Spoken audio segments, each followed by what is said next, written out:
always a lot of action here on this half-a-mile track at Martinsville, Virginia, and certainly it is frustrating for some drivers. And the Goody's 500 was no exception as far as that action is concerned. For the highlights of that, let's go to Randy. But Randy, before the race, there was some news concerning a crew chief change.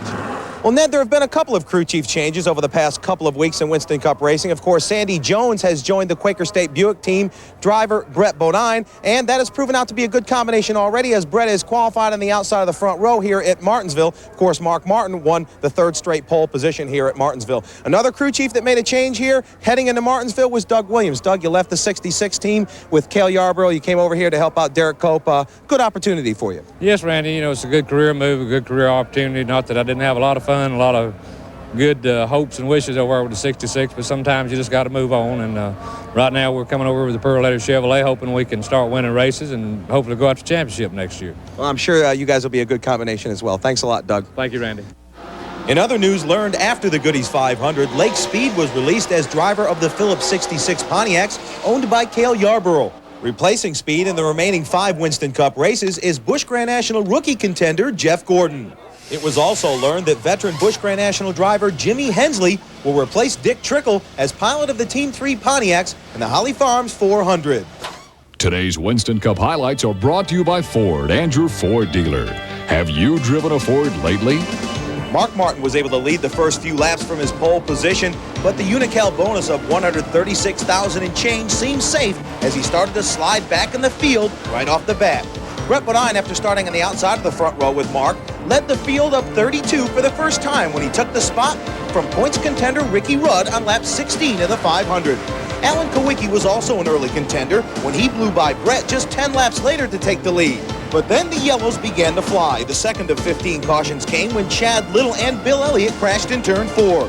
Davey Allison had a dismal day. This was the first of 2 cautions that he contributed to the cause. 7 laps later, Ricky Rudd got tapped by Jimmy Hensley, and around he went. After a brief run at the front by Jimmy Spencer in the Banquet Frozen Food Chevy, Rusty Wallace, who started 7th, pushed his Pontiac to the point on lap 125. And from there on in, it was a race between he, Harry Gant, and Brett Bodine. Cautions continued to slow the pace as Petty and Rudd wrecked in turn 2 on lap 162. Richard attempted to recover, but liquid poured from his Pontiac, and he pirouetted again before finding the pits. As the race headed for halfway, Harry Gant hounded Rusty for the lead, and on lap 196, shot out front for the first time since taking his 3rd straight checkered flag at Dover. Gant, gunning for number 4, took control in the same car with the same engine as the previous 3 wins. He led 226 of the next 304 circuits. There were 2 more wrecks that would slow his assault. The first when Rick Wilson, Derek Cope, Hut Strickland, and Jeff Bodine bounced off each other in turns 1 and 2. But it wasn't until after the restart for Rick Wilson's lost wheel that Harry's streak appeared to be halted. On lap 376, Harry headed into turn 3 and left the door cracked, and Rusty Wallace tried to squeeze in. And when it was over, Harry's Oldsmobile looked to be out of contention, and Wallace was. But from 12th place on the restart, miraculously with a banged-up race car, Gant began to march through the field once again. By lap 420, he passed Earnhardt for 6th. Then Mark Martin for 4th. A few laps later, he took over 3rd from Terry Labonte. And by lap 448, he was battling Brett for the lead. The 2 bumped, and Gant nearly spun, but back he came. And with 46 laps to go, he went to the front for the final time. One last caution came before he was conceded the win. Harry drove the final 18 laps in a curtain call before the 46,000 fans.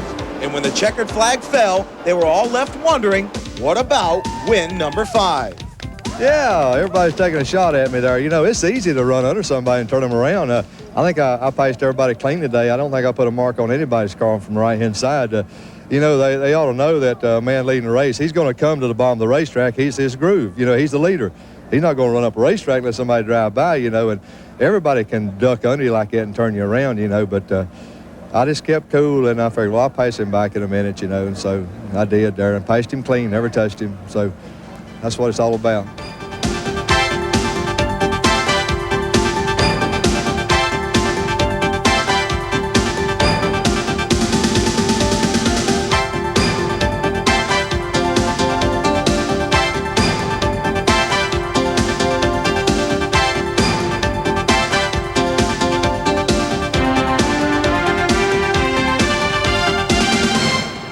Well, there's only one more short track remaining, and that's the North Wilkesboro Speedway. They're running today, and we'll have that for you here next week. We need to take a short break. Still to come is a story on the Busch Grand National Series and how it has risen to the forefront. And as we leave you for this break, here's the balance of the finishing order for the Goody's 500.